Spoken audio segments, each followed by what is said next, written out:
A los 10 días yo ya me volvía, este amigo se quedaba allí con su empresa y realmente durante los 10 días no pudo atender a nadie porque estuvo siempre conmigo, haciendo de conductor y escuchando Carmina Burana todo el tiempo, tenía puesto que hacer Carmina Burana.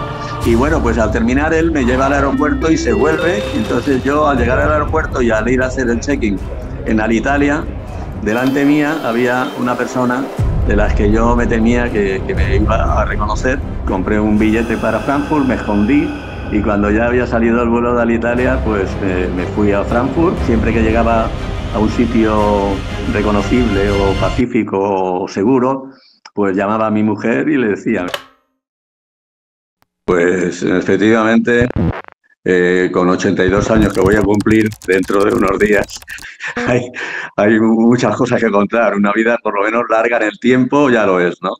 Y luego en facetas también y muy variada, porque mi vocación inicial era la Armada. Ingresé en el Cuerpo General de la Armada en el año 60, salí de la Escuela Naval Marín, Pontevedra, en el año 65 y estuve navegando muchísimo por el Pacífico con los americanos, por el Atlántico Norte, el Mediterráneo, viajando mucho a Estados Unidos, en fin, me moví mucho. Y en el año 79, 78 mejor, unos compañeros de la Armada me citaron en un hotel de Cádiz y me propusieron ingresar en el servicio de inteligencia que se acababa de crear prácticamente. Se creó en el 77 oficialmente y estaba todavía formándose, ¿no? Bueno, aquello fue una entrevista corta porque no me dieron muchos datos. Pregunté que qué se hacía, que qué se hacía ahí dentro y me dijeron que ya me enteraría cuando entrara. Le pregunté si creían que yo servía para eso y me dijeron que sí. Y por preguntar, pregunté si se ganaba más dinero y me dijeron que no, que lo mismo que lo mismo que en la Armada. O sea, que no había atractivo económico, no existía, ¿no? Pero existía el atractivo de, pues, de un servicio al país que me parecía importante y, bueno, y si ellos pensaban que yo podía servir, pues acepté el reto, ingresé en el 79. Se hacía un curso selectivo en Madrid de 6 meses, teórico-práctico. Superé el curso y estuve durante unos años destinado en Cádiz. Y después, en el 83, pasé destinado a Madrid y entré directamente en el gabinete del general Manglano, que era ya el director del servicio. Y ahí participé en lo que fue la verdadera creación del servicio, porque no tenía una estructura, una orgánica, en fin, estábamos un poco, ni siquiera una cosa vital para un servicio de inteligencia como puede ser quién pide la información y a quién se le da la información. Bueno, eso se estableció en aquella época, que efectivamente el cliente, entre comillas, es el gobierno de turno, que es el que pide, que quiere, de qué quiere que se le informe y es al que se le pasa exclusivamente la información, ¿no?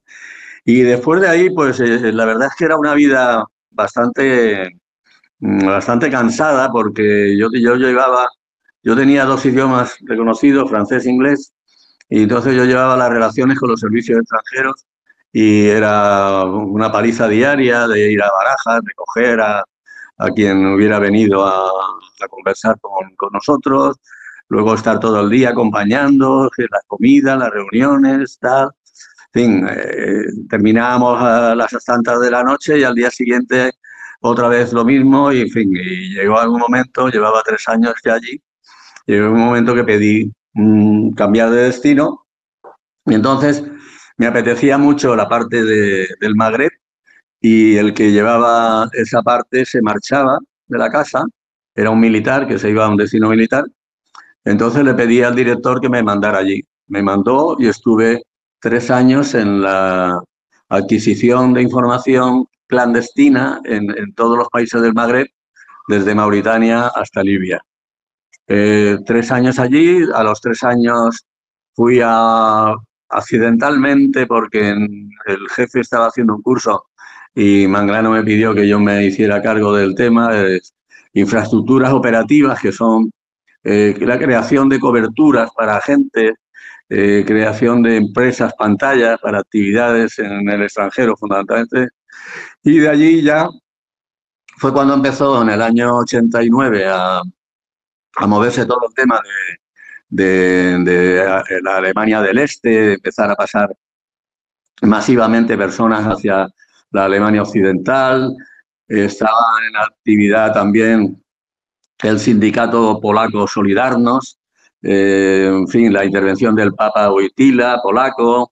Aquí empezaba aquello a moverse mucho y entonces el general Manglano, no teníamos a nadie en aquella zona, me mandó allí. Allí estuve 5 años.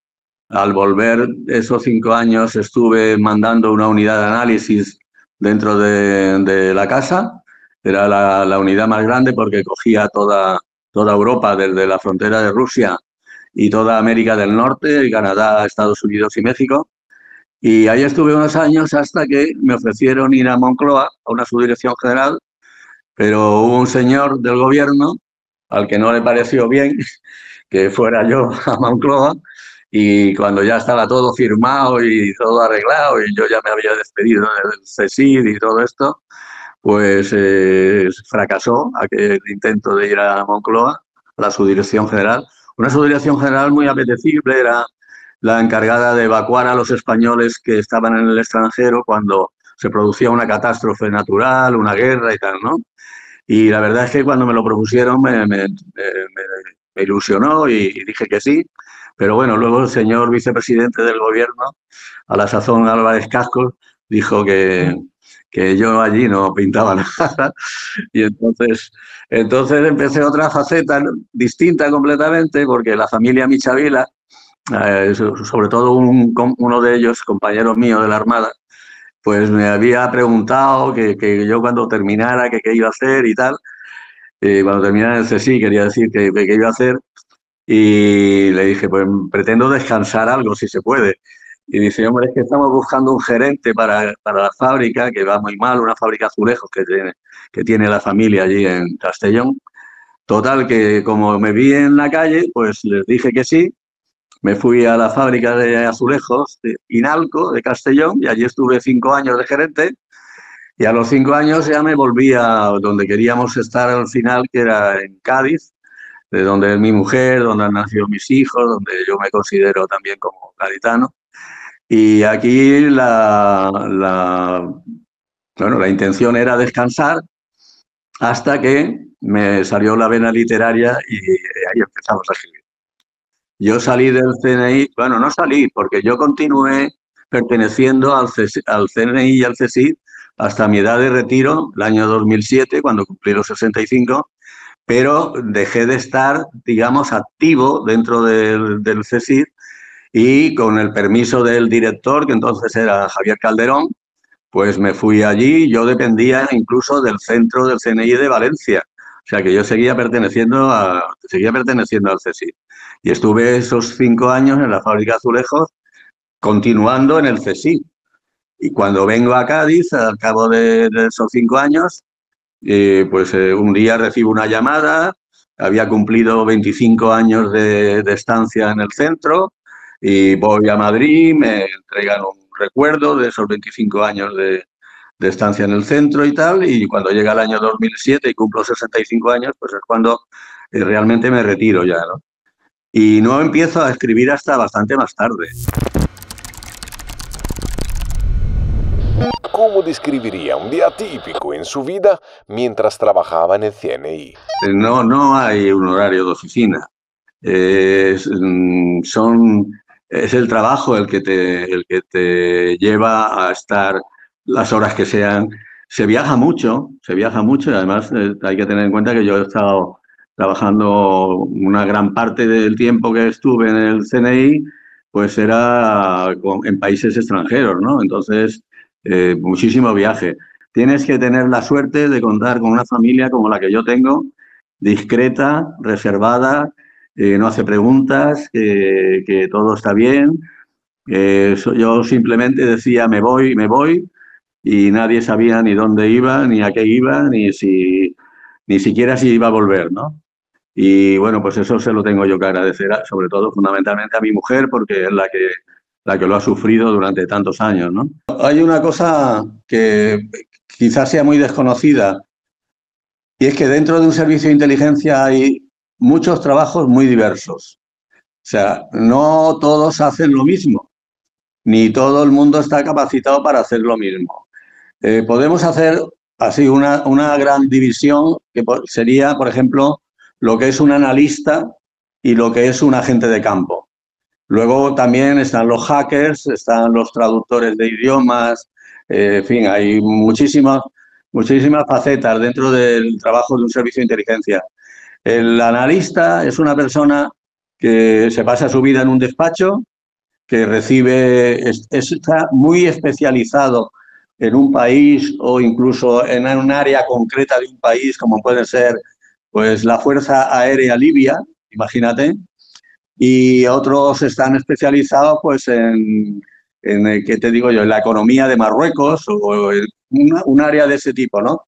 Bueno, esas personas saben muchísimo de ese tema, reciben muchísima información de fuentes abiertas, de servicios amigos, de la adquisición propia que hacen los compañeros que están en el país. Y ese trabajo sería un trabajo de, primero, clasificar las fuentes. Habría que clasificar primero las fuentes se clasifican a lo largo de un tiempo y por la experiencia que se tiene, de que lo que nos ha contado es verdad y sigue siendo verdad y tal, ¿no? Porque las informaciones se contrastan con otras informaciones para lo que se le va a ofrecer luego al gobierno que sea lo más acertado posible, ¿no? Entonces el analista tiene que tener esa capacidad de, primero, clasificar la fuente, segundo, clasificar la información y tercero, y muy importante, es todo eso, toda esa información que recibe la tiene que resumir muchísimo porque el destinatario de la información, normalmente el presidente del gobierno o ministro o el responsable de una determinada área del gobierno, no se va a leer 3 folios sobre nada, se leerá una cuartilla o como mucho un folio.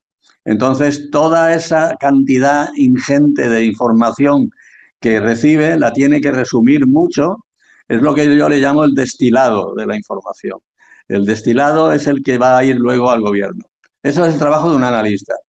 El trabajo del agente de campo, en el que yo he desempeñado durante muchos años, es absolutamente distinto porque a la gente de campo se le marcan unos objetivos informativos. Por ejemplo, te tienes que enterar el estado en que se encuentra, hemos dicho, pues la Fuerza Aérea Libia, ¿vamos?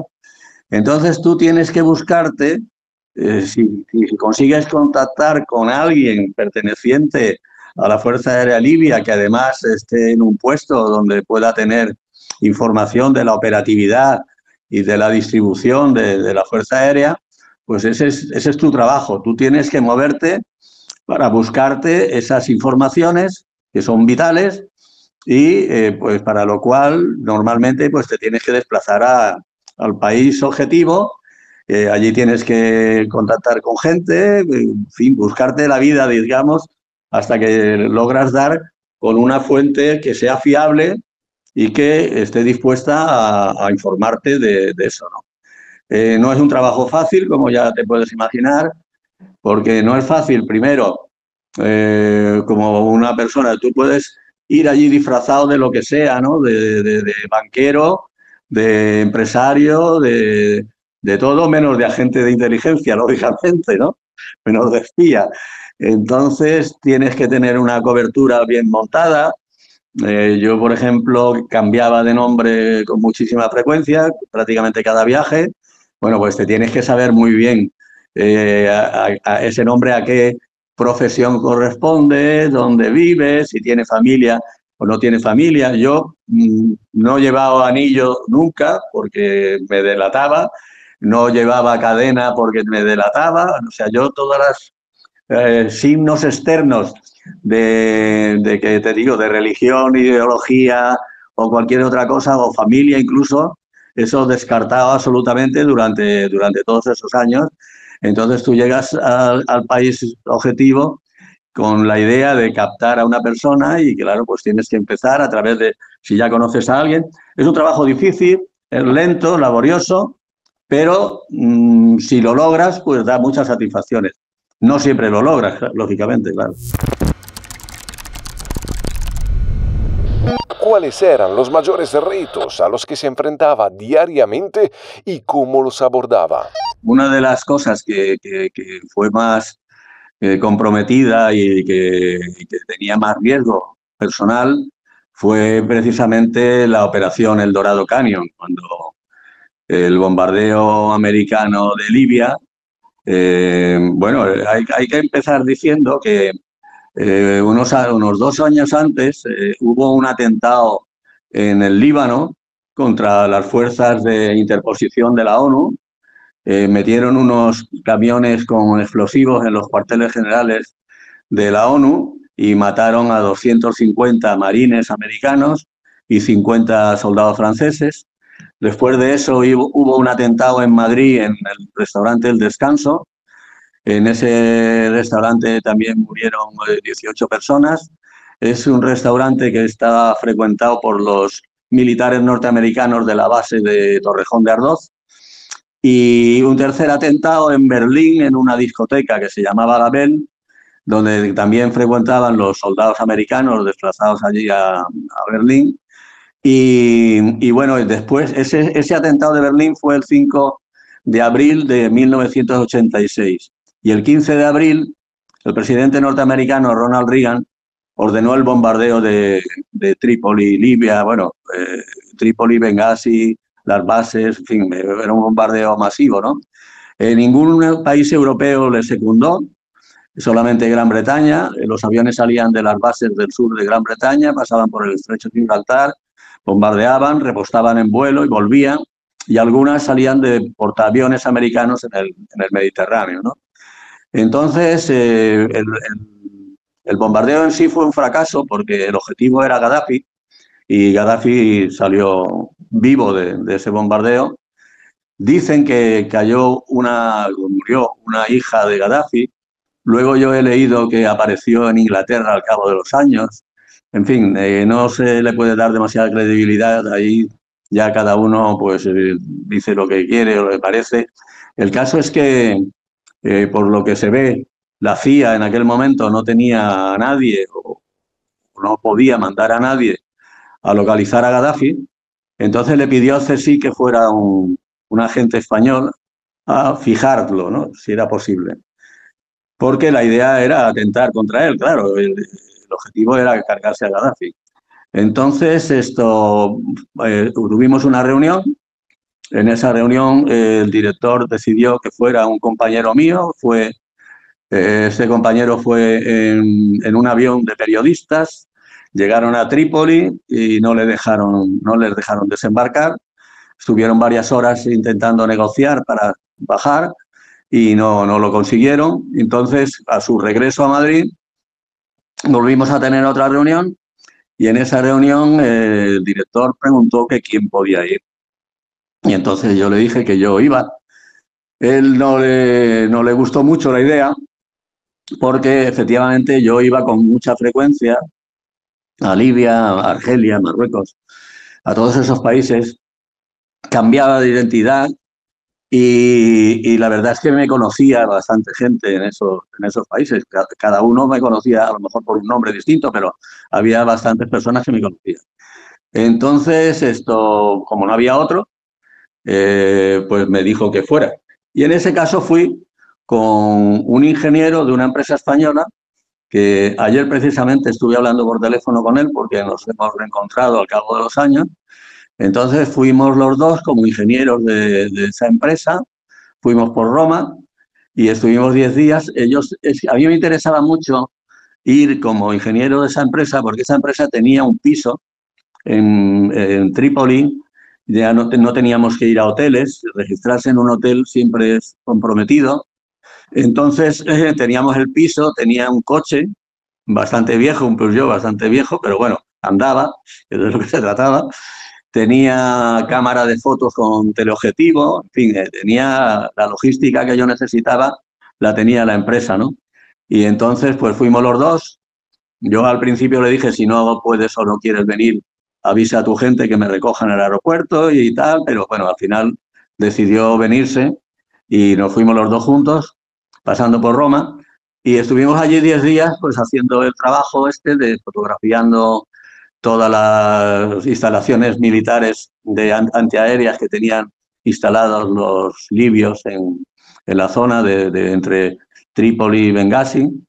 Estuvimos fotografiando los daños que el bombardeo había causado y localizando a Gaddafi. Gaddafi, aparte que tenía una guardia pretoriana y que se movía muchísimo, y un día dormía en una jaima en el desierto y al día siguiente dormía en un palacio y al otro en otro. Bueno, yo me limité a informar de esa circunstancia, de que era muy difícil fijarlo porque él se movía mucho, seguramente temiendo pues es que efectivamente estaban detrás de él, ¿no? Bueno, pues allí estuvimos 10 días y cuando a los 10 días yo ya me volvía, vía Roma, este amigo se quedaba allí con su empresa y realmente durante los 10 días no pudo atender a nadie porque estuvo siempre conmigo, haciendo de conductor y escuchando Carmina Burana todo el tiempo. Tenía puestos cassette Carmina Burana y yo me aprendí Carmina Burana de memoria. Y bueno, pues al terminar él me lleva al aeropuerto y se vuelve. Y entonces yo al llegar al aeropuerto y al ir a hacer el check-in en Alitalia, delante mía había una persona de las que yo me temía que me iba a reconocer. Entonces, como tuve la suerte de que era yo el que estaba detrás de él y no él detrás mía, y no me vio, entonces me fui al mostrador de Lufthansa, y había un vuelo a Frankfurt y compré un billete para Frankfurt, me escondí hasta que salió el vuelo de Alitalia y cuando ya había salido el vuelo de Alitalia, pues me fui a Frankfurt y al llegar a Frankfurt, pues como siempre que llegaba a un sitio reconocible o pacífico o seguro, pues llamaba a mi mujer y le decía, mira, pues estoy en tal sitio, estoy en Frankfurt, mañana llego a Madrid y tal, y eso fue una situación comprometida. Luego he tenido otras también, ¿no? En Marruecos y tal, pero a ver, tuve un interrogatorio de 1 hora en una gendarmería marroquí y tal, y que cuando llego de Trípoli me dicen mis jefes que tengo que ir a Marruecos, a Casablanca, a recoger una documentación muy importante y hacer unos pagos que se hacían en efectivo a los colaboradores. Y yo le dije, no me da tiempo de cambiar la documentación, tengo que viajar con la misma que he ido a Trípoli. Y, y bueno, me dijeron, bueno, pues no va a pasar nada, tienes tu pasaporte en regla, tal. Digo, ya, pero bueno, es que vengo de Trípoli, Marruecos y Libia no es que se llevaran muy bien, Libia un país en guerra, en fin, la cosa estaba poco comprometida. Y efectivamente, cuando llegué a la frontera, por Tetuán, esto entró mi compañero, porque siempre íbamos dos, claro, entró mi compañero sin ningún problema y cuando yo llegué, pues al ver los sellos de entrada y salida de Libia, pues el gendarme me dijo, espere un momento, se fue a avisar al teniente, y me llevaron a un local, una especie de despacho, y allí me tuvieron 1 hora en francés, además, porque me pidió que fuera en francés, que él sabía mejor francés que español, y me tuvieron 1 hora en un interrogatorio, preguntando pues siempre, como se hacen estas cosas repetidas veces, con distintas preguntas, diferentes preguntas, la misma pregunta. Quiero decir que intentan camuflar la pregunta para ver si te equivocas y contestas algo que no deba. Bueno, pues al cabo de la hora le puso el sello al pasaporte y entré y lo pasamos mal aquel viaje y tuvimos a la policía detrás y tuvimos que salir en un avión desde Tánger a Barcelona en fin, porque estábamos en peligro, ¿no? Tú cuando vas a un trabajo de estos, previamente también, a ver, por ejemplo, yo cuando fui a Checoslovaquia, yo hice un trabajo previo que se entrega, que te piden en la casa, después de una serie de entrevistas, examen de idiomas, todas esas cosas, pues un trabajo sobre Checoslovaquia, de modo que tú llegabas a Checoslovaquia y tenías que saber, pues, desde el nombre del ministro de Agricultura, personas influyentes en cada campo, en la cultura y tal, Y eso luego es de mucho valor. Por ejemplo, yo llegué a Praga y sabía que había un grupo de hispanistas en la Universidad Carolina. Había un grupo que eran amigos de Miguel Delibes, del escritor español. Y bueno, pues para mí, yo enseguida hice contacto con ellos y fueron de gran ayuda, ¿no? Bueno, pues todo eso también exige una preparación previa, pero lo que no puedes preparar es esas características personales que te van a ayudar luego a contactar con ellos. Claro, fíjate tú que este grupo de hispanistas, pues yo me presento como consejero de cultura de la embajada. Entonces ellos ven ahí una posibilidad pues de viajar a España, de publicar sus libros en español, tal. ¿Entiendes? Eso fue, claro, con esa cobertura de consejero de cultura de la embajada, pues evidentemente para ese tipo de personas, pues era muy importante, ¿no? ¿Hubo algún acontecimiento específico en su vida o carrera que le impulsó a empezar a escribir novelas? Bueno, yo de toda la vida he sido un gran lector. Me gusta mucho leer, he leído muchísimo, tengo una biblioteca abundante y desde que me convertí en espía, pues claro, las novelas de Le Carré, de Forsyth y todo eso, pues me las he leído todas, o sea que he sido un gran lector. Luego, en el tema de escribir, en el año, creo que fue sobre el 2009 o quizá más tarde, pues un periódico local me pidió una colaboración y entonces empecé a escribir artículos y gustaron mucho, tanto gustaron que estuve en ese periódico escribiendo como 11 años, y con artículos y con columnas y tal, ¿no? Y luego también he estado escribiendo en el periódico En La Razón, también he estado 6 años escribiendo artículos y tal. Pero la novela me surge en el año 18. eh, Pensé, digo, ¿de qué manera les puedo transmitir a mis hijos esas experiencias mías, pero que no sea un rollo, que no sea un libro de estos pesados de leer, qué tal? Digo, lo voy a convertir en novela. La novela te permite tiene muchas ventajas. Una de las ventajas es precisamente la facilidad para leerla, para seguirla, en fin, que te la hace más atractiva, ¿no? Mucho diálogo, mucha acción, tal. Y segundo, que hay cosas que no quiero decir y que no puedo decir y no las digo. Y sin embargo, sí que me permite meterle una parte de ficción, ¿no? Que le da un ritmo a la novela, que es lo que se pretendía. Entonces, en el año 18, como te digo, pues la escribí, terminé en el 19, un año me llevó más o menos, y yo pensaba hacer una autoedición para eso, para mis hijos, mis amigos, la familia, tal. Digo, haré como 100 ejemplares con una editorial de estas, tal, y se los pagaré y los distribuiré en la familia y tal.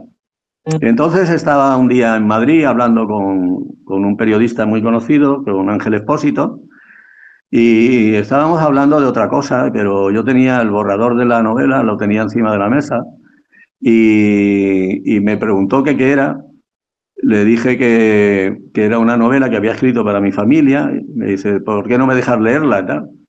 Bueno, pues sí, claro, toma. Y se la llevó, la leyó y me llamó y me dijo, Jaime, esto es muy bueno, esto tienes que publicarlo. Y digo, bueno, es que yo no tengo contacto con ninguna editorial, estaba hablando con una autoeditorial, pero no conozco ni tal. Bueno, pues ahí empieza la novela, una serie de pasos por editoriales, pasa por la Esfera de los Libros, pasa por Ediciones B, pasa por Planeta. En Planeta gusta mucho la novela, me llama la directora de Planeta, Ana, y me dice que cuando vaya a Madrid que vaya a verla, que la novela le ha gustado mucho. Y tenemos una entrevista, luego tenemos una segunda entrevista con otra persona que viene desde Barcelona, también de Planeta. Pero esas personas lo que querían era más bien unas memorias mías, más que la novela, ¿no? Que había mucha novela, pero que pocas memorias y tal, y yo en ese momento no pensaba escribir ninguna memoria, sino simplemente pues el tema este de la novela. Además no pensaba pasar de ahí, de esa primera novela. Total, que no llegamos a ningún acuerdo con Planeta y cuando llego de vuelta a Cádiz, pues me llaman de una editorial de Sevilla, la publican, la presentan a un premio en Estados Unidos y me llevo la medalla de oro a la mejor novela de no ficción del año 21. Esa medalla de oro del Latino Book Awards, que se hace en Los Ángeles todos los años, es uno de los premios literarios más importantes de Estados Unidos y antes que yo lo ha tenido Vargas Llosa, Isabel Allende y García Márquez, entre otros, ¿no? Y esa es la novela que yo escribí para mi familia, para que veas esto. Hay una finalidad también en esto, ya una vez que me decido a publicar, hay una finalidad y es dar a conocer a la sociedad española que el servicio de inteligencia que tiene, porque hay una ignorancia muy grande entre la sociedad y, bueno, pues es bueno que se escriban estas cosas porque los hechos que se cuentan son verdad y entonces, como son auténticos, esto refleja efectivamente el trabajo del servicio de inteligencia, ¿no? Y yo creo que esa es una finalidad que yo también tengo en mente, ¿no? El dar a conocer el trabajo del servicio de inteligencia. Yo te puedo decir que esas novelas, las mías, han pasado por el servicio antes de publicarse y que han gustado y que tienen su aprobación y que además lo ven como una contribución a lo que se llama la cultura de inteligencia, ¿no? Y para más abundar, te diré que no hace mucho he recibido una felicitación de alguien que fue ministro de Defensa en aquella época y que al leer mis novelas pues le ha gustado mucho y además, fíjate, curioso porque alaba mi discreción, porque alaba que hay cosas que no digo y que él sí sabe y que no las digo porque no las puedo decir, ¿no? Y entonces en esa felicitación suya, que a mí es lo que más me ha gustado de la felicitación, es que alaba que soy una persona discreta, que cuento lo que puedo contar y no cuento lo que no puedo contar, ¿no? ¿Cómo aborda la creación de personajes basados en personas reales en sus novelas autobiográficas? Hay un objetivo y es no hacer daño a personas reales a las que me refiero en la novela, aunque hayan hecho lo que hayan hecho. El objetivo mío no es ese. El objetivo mío es contar lo que pasó con sus protagonistas reales, pero disfrazar el protagonista de tal forma que solo él pueda reconocerse a sí mismo. Y de hecho me ha pasado. De hecho me ha pasado en algunas de las novelas, alguno de los protagonistas se ha identificado, a pesar de que yo pues he puesto pues alguna característica que no es propia suya, he puesto, por supuesto, nombres que son distintos, he puesto una serie de cosas para que el público en general no tiene por qué saber quién era realmente esa persona, ¿no?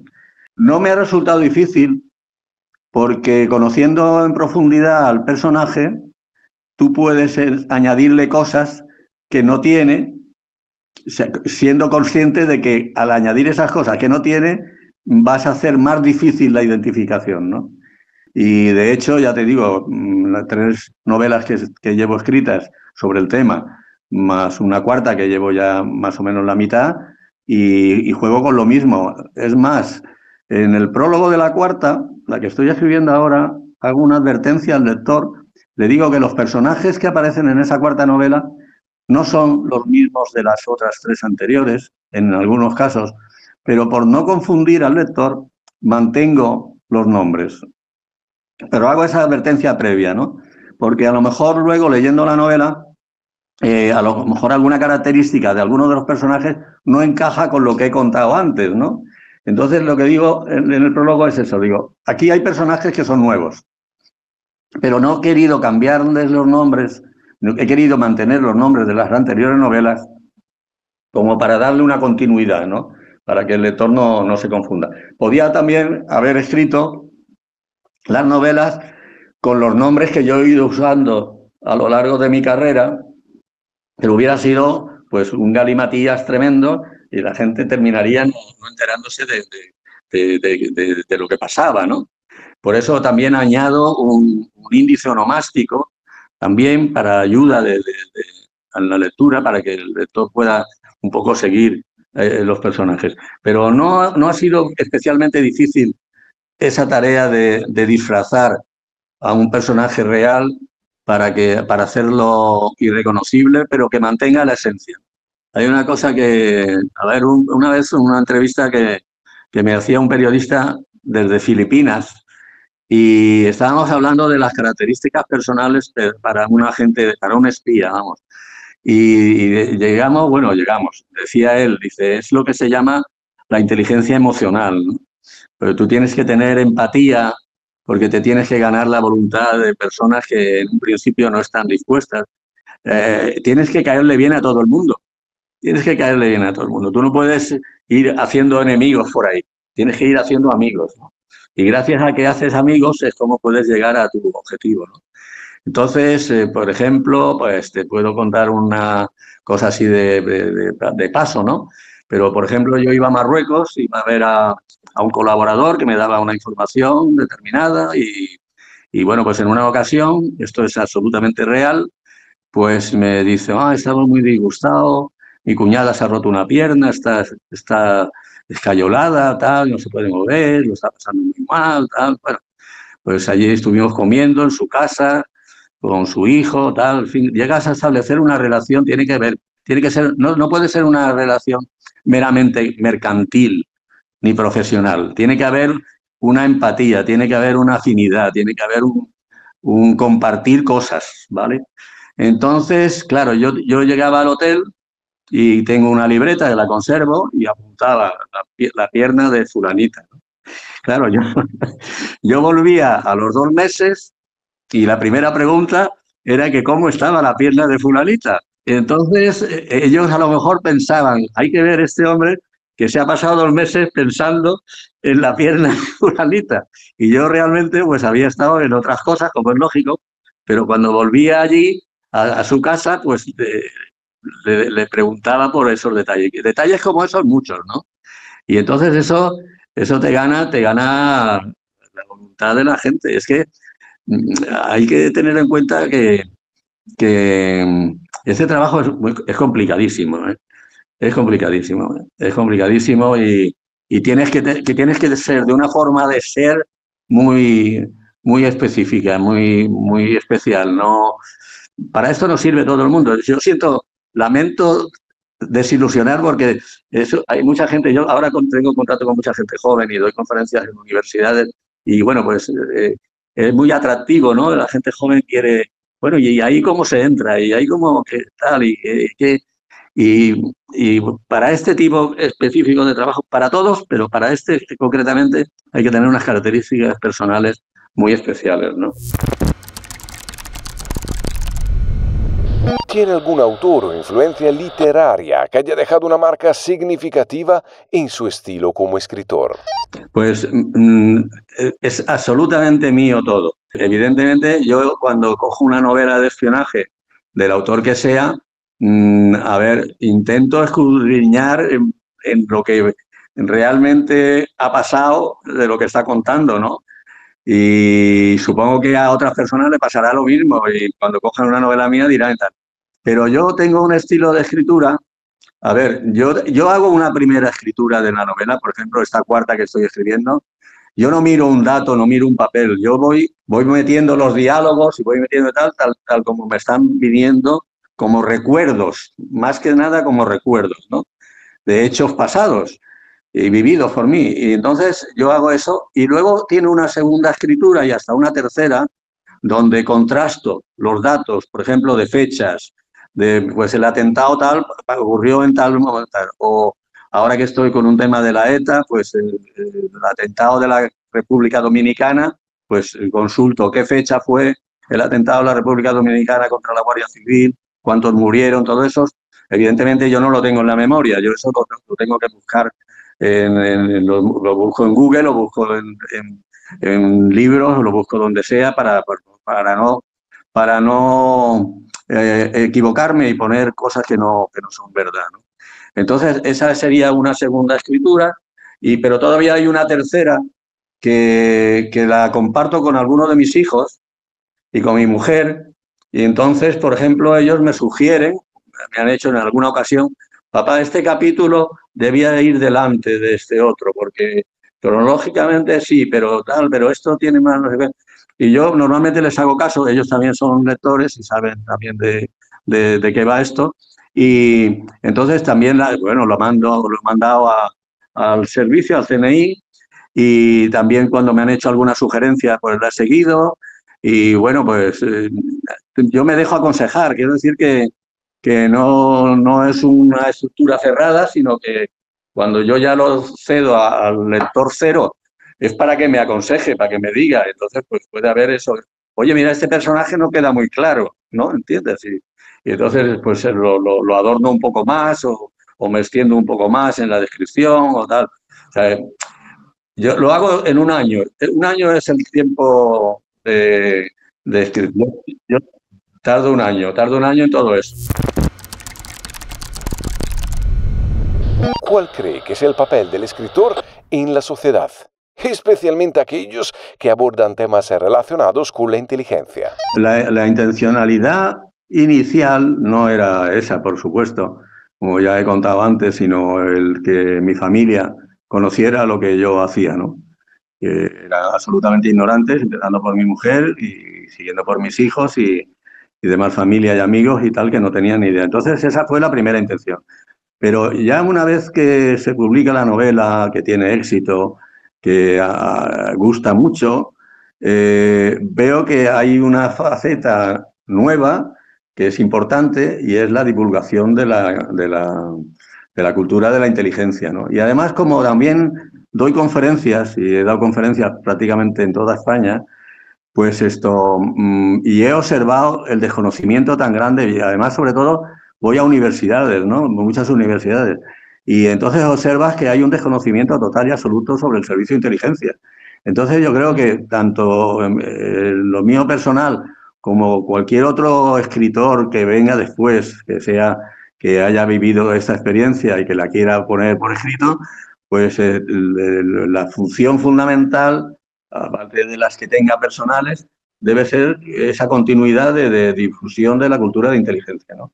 El dar a conocer a la sociedad española que tiene un servicio de inteligencia, que es un servicio de inteligencia eficaz, que trabaja en beneficio de todos los españoles y que hay una estructura que obedece, porque también hay mucha confusión sobre eso, que si la información del CNI va a parar a no sé dónde, a no sé qué, y solamente tiene un cliente, entre comillas, que es el gobierno de la nación, sea el gobierno del signo que sea, ¿no? Entonces, eso también lo quiero dejar muy claro porque pues luego se oye y se leen muchas cosas y se dicen muchas cosas en comentarios, redes sociales y tal, que no tienen nada que ver con la realidad. Entonces, yo creo que mis novelas pueden ayudar a deshacer esa rumorología o esas informaciones falsas y todo eso, ¿no? ¿Qué consejo daría a aquellos que aspiran a una carrera en los servicios de inteligencia? Ha cambiado mucho la cosa, ¿eh? Porque yo ahora recibo muchísima correspondencia, muchísima, por internet y bueno, pues cualquier medio que me localiza, mucha gente joven que tienen interés en entrar en el servicio de inteligencia, mucha gente joven que escribe y que quieren que les lea sus escritos y que se los comente y tal. Tengo muchísimo trabajo en ese sentido. Y ahora hay universidades que hacen máster de inteligencia. Incluso hay alguna que son compañeros míos o antiguos compañeros míos, los profesores de esos másteres de inteligencia. Hoy concretamente, una chica que está haciendo un máster, que yo se lo recomendé, y se ha ido a hacerlo y está muy contenta.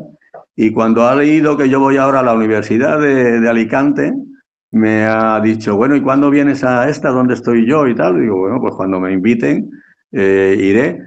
Pero ya te digo, no es un caso único, son muchas personas que están teniendo interés en acercarse al mundo de la inteligencia, y ahora mismo hay universidades y hay entidades privadas que dan estos másteres de inteligencia.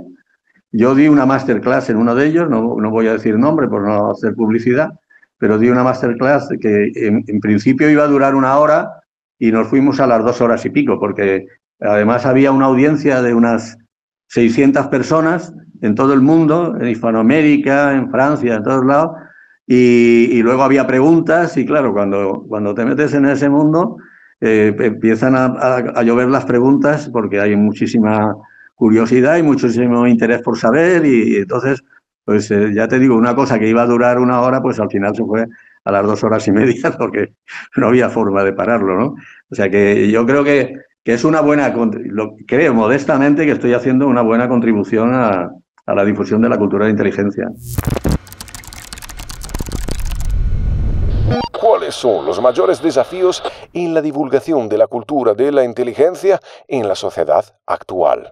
Yo no puedo intervenir en estos másteres y hay una razón que yo expliqué a los responsables que me llamaron y dije, mira, un agente de campo, un espía, bueno, hay unas definiciones, en la página web mía vienen unas definiciones, una de Pastor Petit y tal, que son muy halagadoras porque dice que somos idealistas, que lo hacemos por ideales, y es verdad, ¿no? Pero llevado por esos ideales, tú cuando estás trabajando en un país extranjero, hay una serie de normas morales que te las saltas. A mí me preguntan alguna vez algún periodista, bueno, ¿y usted sigue la ley?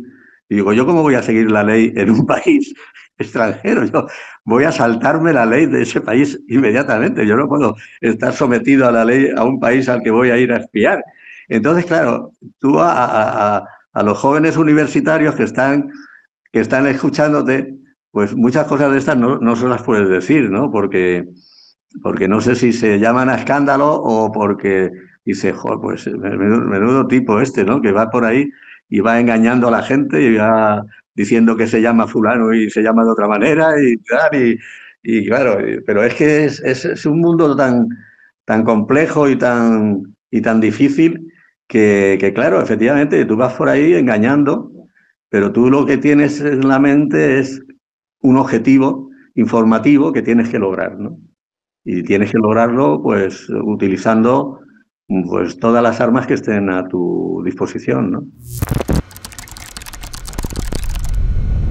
¿Cuál considera que es el mayor mito o malentendido sobre el mundo del espionaje? Bueno, hay una cosa que hace mucho daño que son las novelas de Ian Fleming y el señor James Bond, ¿no? Porque no tiene nada que ver con la realidad, es que es absolutamente absurdo. Es que eso hace mucho daño porque la gente se cree que uno anda siempre con señoras estupendas y que los coches vuelan y que hacen cosas de esas y eso todo es mentira. Para ser más exacto, en la época mía no teníamos ni teléfonos móviles, teníamos unas grabadoras de bolsillo con un botón en la chaqueta que hacía de micrófono y cosas de ese tipo, ¿no? Claro, todo eso, la tecnología ha avanzado muchísimo en ese campo y tal, pero no llega al punto que ponen las novelas de Ian Fleming, ¿no? De los coches que vuelan y que tienen una ametralladora que sale por el tubo de escape. Claro, no tiene comparación lo que escribe ese señor con lo que escribía el Le Carré, ¿no? Y fíjate tú que Le Carré, qué cantidad de novelas que ha escrito y tal, y bueno, pues evidentemente él tuvo una experiencia personal, porque él perteneció al servicio de inteligencia, y las primeras novelas, pues se adivina, ¿no? Que hay experiencias personales, pero luego ya, pues es un novelista que conociendo ese mundo, pero ya fabula, ¿no? Ya hace cosas que no son reales, ¿no? ¿Actualmente está involucrado en algún proyecto colateral fuera de su carrera como escritor que pueda compartir con nosotros? La verdad es que la primera novela, que cuando me dieron el premio en Estados Unidos, pues hubo varios productores de cine, primero norteamericano, la Fox, que estaba interesada en hacer algo, ¿no?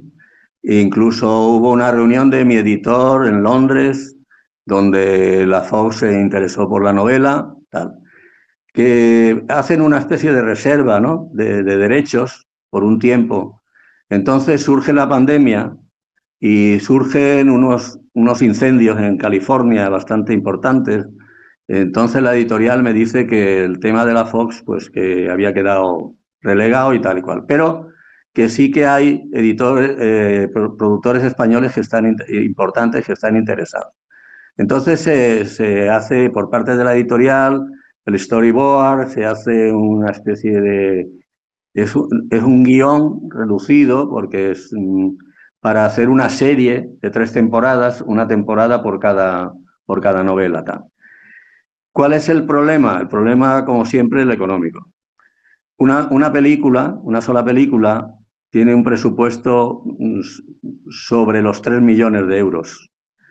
Y una serie como la que está prevista, bueno, ya veremos si se hace, pero vamos, lo que la intención es hacerla, eso lleva un presupuesto de 24 millones de euros. Son 8 millones por temporada. Pues son 8 capítulos y es una temporada por cada libro, ¿no? Entonces esos son 24 millones, claro. Los productores tienen que buscar la financiación, se unen entre ellos, ahora estamos viendo la coproducción, estamos viendo las subvenciones oficiales que hay para el cine, todas esas cosas. Entonces ellos, antes de meterse a fondo en un tema, pues preparan una serie de documentación y tal, grabada y tal, para ir a buscar la financiación, ¿no? Entonces, la idea está, lo que se quiere hacer está, tanto la película como la serie, como ahora lo que vamos, eso sí que ya lo vamos a grabar, que es un documental de 65 minutos sobre mi vida, que eso sí se va a empezar ya la semana que viene, con 2 productoras. Pero lo que es la película, que te digo, sobre una novela o la serie, pues eso, el tema de la financiación está complicado, ¿no? Porque además alguno de estos productores ha tenido alguna experiencia reciente con alguna novela de este estilo, no hecha por mí, otras que hay por ahí, que ha sido, como película, ha sido un fracaso. Ha sido un fracaso rotundo y, bueno, pues se ha perdido muchísimo dinero. Entonces, pues les cuesta trabajo dar el paso adelante, ¿no? Yo me he entrevistado, no te exagero, me he entrevistado con más de 7 u 8 productores españoles y además productores de primera línea. Sí. Y a todos la idea les encanta, a todos la idea les encanta, pero a todos le pasa lo mismo y es que es muy caro. Yo he escrito un artículo sobre una película que se hizo sobre el CNI que no me gustó nada, pero nada, nada, además no se corresponde con la realidad. Y bueno, pues escribí un artículo diciendo que ni el actor, que es un magnífico actor por otra parte, se parece para nada a un agente del CNI, ni el argumento tiene nada que ver con el trabajo del CNI. Bueno, lo escribí en una revista y me lo publicaron y anda por ahí. Y luego este otro que te acabo de contar, pues es una novela de un autor conocidísimo, de los mejores, que ha costado un dineral y que luego pues va muy poca gente a verla, ¿no? ¿Cómo define el éxito en su vida, tanto a nivel personal como profesional? Esto no se hace por dinero, aquí no se hace rico nadie, aunque manejes mucho dinero, porque también hay que decirlo, manejas muchísimo dinero, pero no para ti. O sea, que no se hace por dinero y sí se hace por un afán de servicio a tu país. Es diríamos que hasta vocacional, ¿no? Tienes que sentirlo, tienes que sentir que estás haciendo algo importante por tu país y que la importancia de lo que haces pues pone en riesgo tu vida, pone en riesgo la vida de tu familia, te pone en muchos riesgos, pero tienes que pensar que merece la pena, ¿no? Tienes que tener esa idea de que estoy haciendo algo por mi país que merece la pena, ¿no? Y que otro a lo mejor no lo podría hacer. Y que cuando me han elegido a mí para hacerlo es porque lo puedo hacer, lo estoy haciendo y sirve, ¿no? Y estamos obteniendo un fruto de ese trabajo, ¿no? que a mí lo que más me llena de todo esto es que mis hijos y mi familia, que han vivido esto tan de cerca y que han sido ignorantes de todo esto, pues que ahora se sientan orgullosos de su padre, ¿no? De las cosas que he hecho, que ellos no conocían hasta ahora, hasta que no me he puesto a escribir no lo han sabido, ¿no?